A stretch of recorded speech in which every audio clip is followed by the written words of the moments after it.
Дұшпанды жеңу үшін онымен кездесуден бұрын осы көркем есімді көп мәрте қайталау керек. الوالي الوالي الوالي Әмірші, басқарушы. Ол әр нәрсенің басқарушысы. Ол не бұйрық етсе, сол мезетте бұлжытпай орындалады.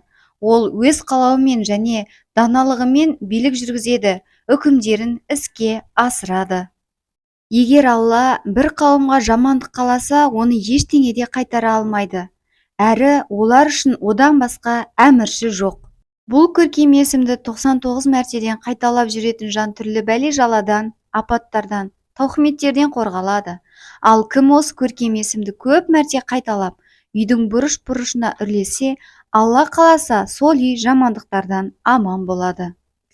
Осы бір көркем есімді көп қайталап зікір етіп болған соң, қолыңызды жайып мына дұғаны оқысаңыз болады. Алла тағалам, осы көркем есіміңмен шексіз мейіріміңе арқа сүйеп сұраймын, және өзіңе ғана жалбарынамын. Раббым, саған мұқтажбын, сенің дұғамды қабыл етуіңе мұқтажбын. Уа Раббым, әміріңе құлдық деп алдыңа келдім. Қуаныштан қуанышқа жеткізе көр деп алдыңа келдім. Бар жақсылық бір өзіңнің ғана қолыңда. Әмин. Осы дұғаға өзіңіздің дұға тілектеріңізді қосып, дұғаны жалғастырып аяқтасаңыз болады. Сонымен бірге, дұшпанды жеңу үшін онымен кездесуден бұрын осы есімді 11 мәрте қайталау ұсынылады.